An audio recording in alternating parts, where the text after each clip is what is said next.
After a gate halted my progress, I've made an off-the-cuff decision to leave this area behind and move on to that spectacular range across the valley.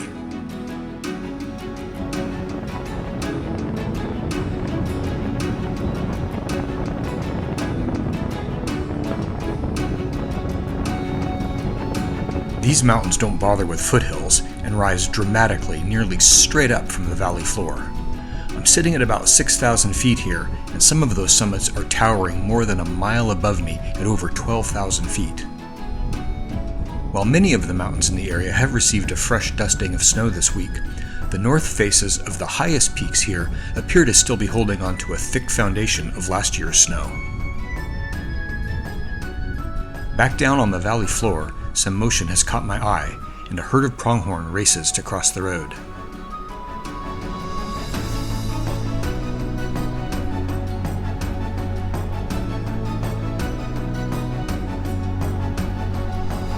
These mountains form a largely roadless wall of rock and earth, but I have found one of the two passes that winds through a gap in the range.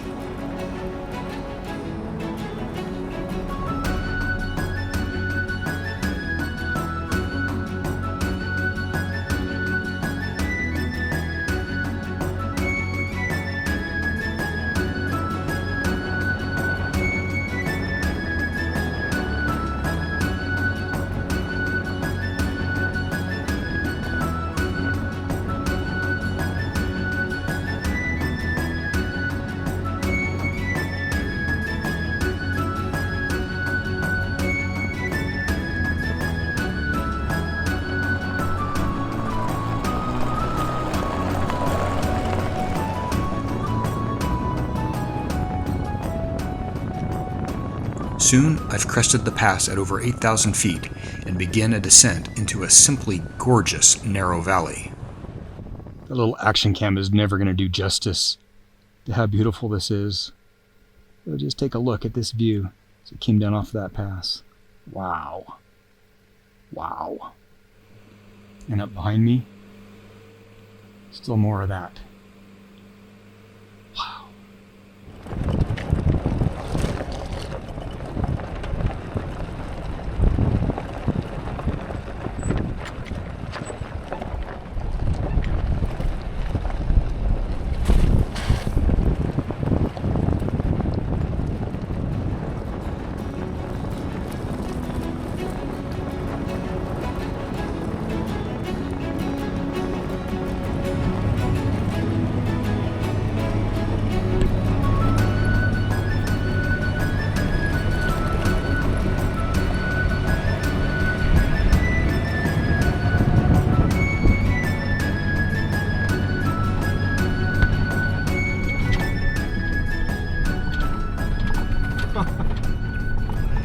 So it's about 6:30. I passed plenty of places to camp. Lots of little trails going off into the trees. Lots of campsites not far off the road that I can see. But I can see that I'm coming up on a spot that looks like it could be a really cool place to camp. I wasn't 100% certain if I'd be able to get there, but so far so good on this little road. And yeah, I'm gonna try and push up to that spot. Wow. Wow.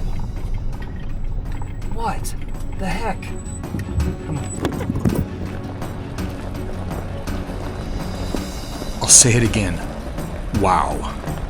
I'm going to quickly run out of new ways to describe these incredible vistas that keep appearing before me. I've never seen anything like it.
never gonna get there if I keep stopping to film the scenery.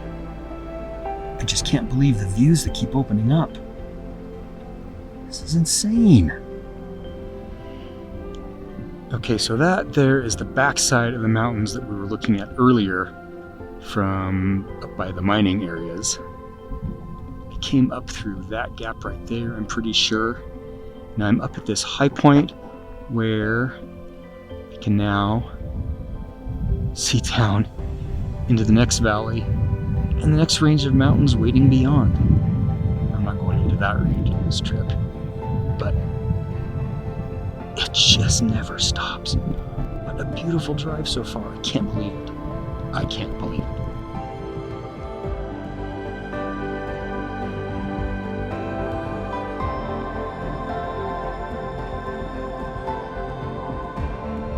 You know, when you go to the fair or the amusement park or whatever, and there's rides, and they've got those little, you must be this tall to ride this ride. Well, here, you must be this narrow to drive this trail. And that is not me. So,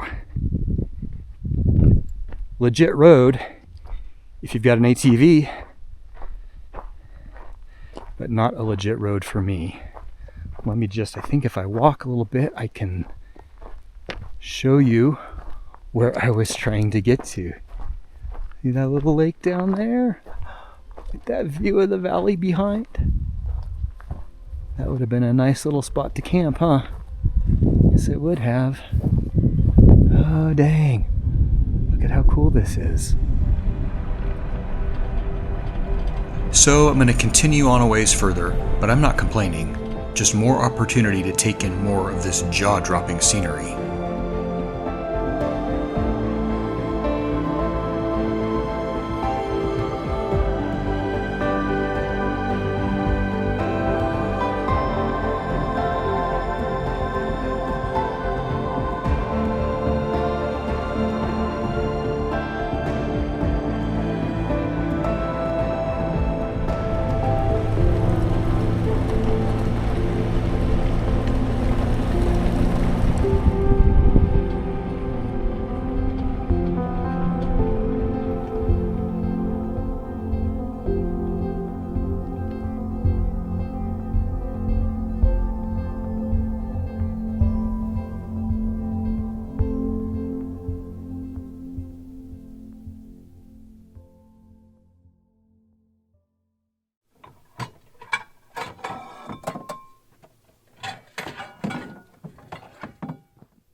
So the little road up to that lake was actually a dead end. It just went up there into a couple of other spurs, and that was it. And it was kind of a long, sort of rough slog to get up there.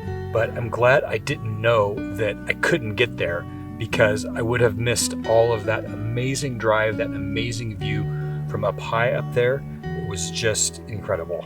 It would have been a cold night up there at the lake. That spot where I was up above and sort of looking down on it, I was up at about 8,700 feet there. Here I'm at about 7,600 feet, so it's still going to be cold, but at least it's not up so high, and that was definitely a little more exposed. Here I'm tucked into the east side of the mountain, and the weather seems to be coming from the west. And the trees here, it's definitely the coziest and most protected campsite I've had all week long. I'm sure it's going to be a cold one tonight, and I don't remember if I mentioned it in one of the earlier episodes. I have no heat. I normally would have brought the Mr. Heater Buddy with me, but I failed to protect it from dust on the Nevada trip, and it is no longer working, or it won't start. It won't hold a flame. I have my 12-volt electric blanket to keep me warm through the night, and that's been working great. Hanging out in the camper in the evening and getting up in the morning, definitely chilly. Tonight I devoted the propane bottle to the propane fire pit so I'd have some warmth and just not be so chilled this evening. This has been just an absolute pleasure tonight to have this little campfire here.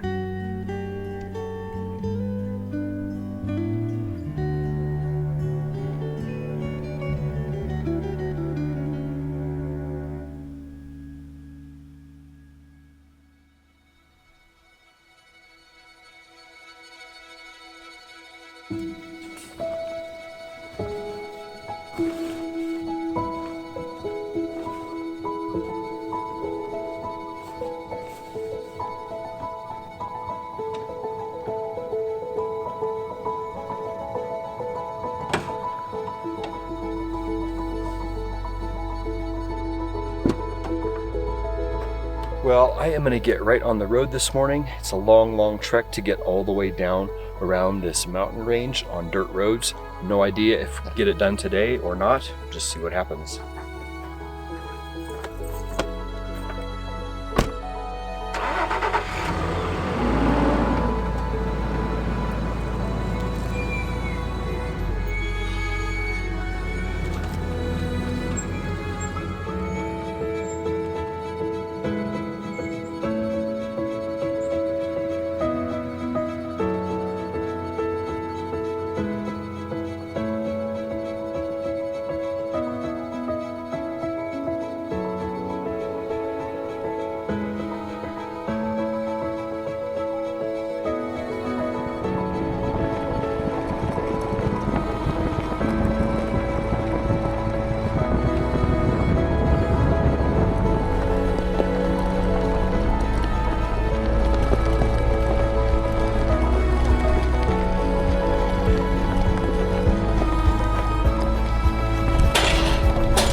Alright, once again I have to just stop and just take this in. Look at this gorgeous valley. It's funny how we're just one valley over to the east, and where in the previous valley there was trees, and up in the mountains there were trees, and there was a little town, and here there is just nothing. Treeless hills, empty valley, just nothing. So gorgeous. I have to say, I've been very impressed by the land management in Idaho, not just the public lands in terms of BLM and National Forest, but also how those agencies have worked with private landowners.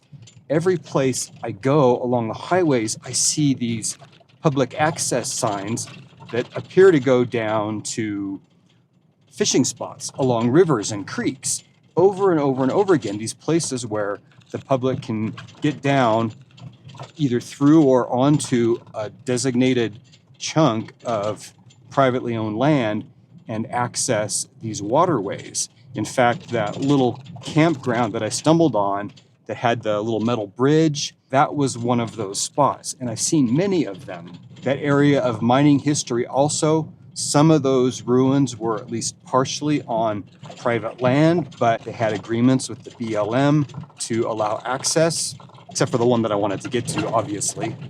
And out in the BLM lands and National Forest lands, it's just when the map says there's a road, the road has been there, and many of them are in remarkable condition, leaving aside not enough gravel on some of the dirt roads to enough gravel to, give them some grip when they're wet. Signage has been impressive, even out in the middle of nowhere.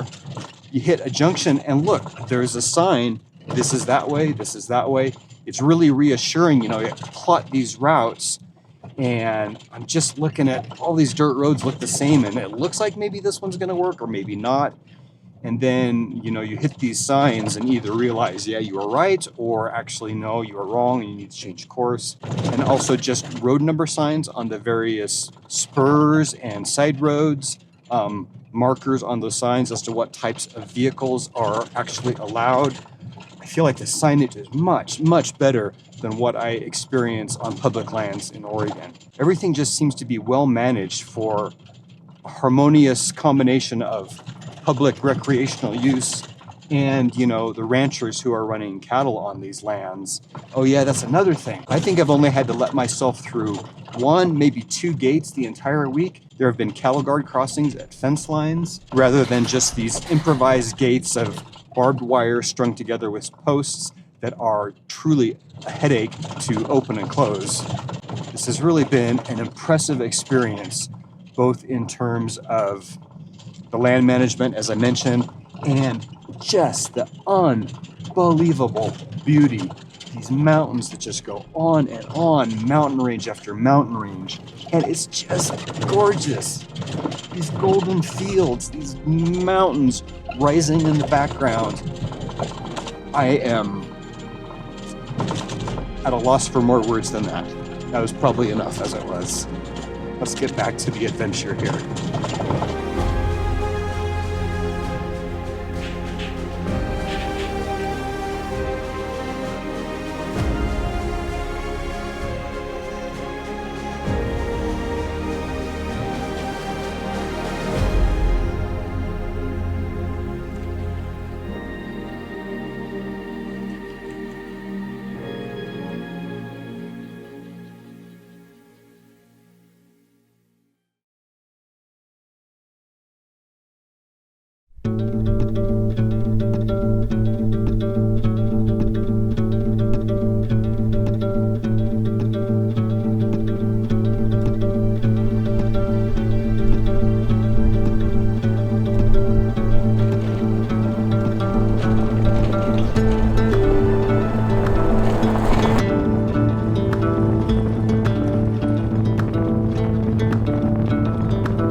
As I'm working my way down along the backside of that mountain range, I found myself in a picturesque grassland surrounded by treeless hills.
No matter which way I look, there is always a backdrop of yet more mountain ranges awaiting exploration on future trips. I'm going to have to turn the truck westward today, but I'll definitely be coming back to Idaho one day.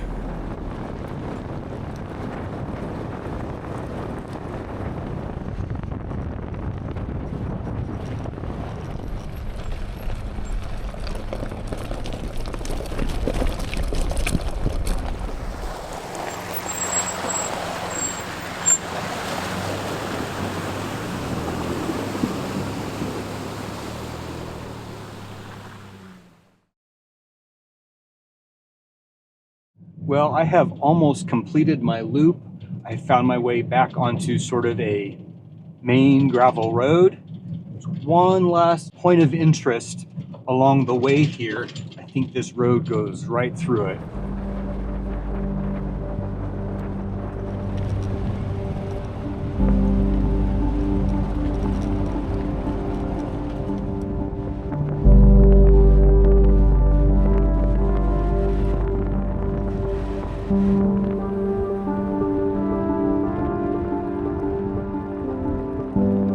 This route cutting through the mountain range follows a strikingly narrow gorge, with the road winding between sheer rocky cliffs that are so immense it's a struggle to convey a sense of scale here.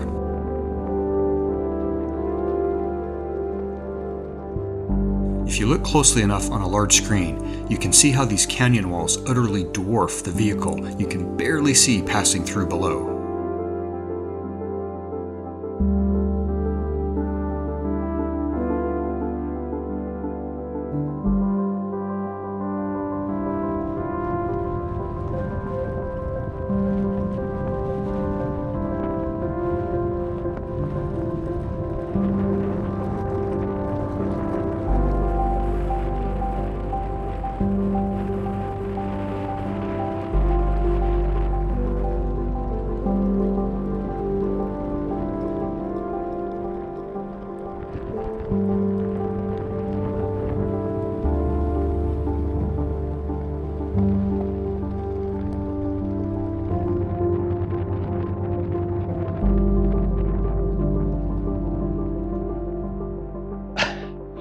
Wow, what an amazing week in Idaho.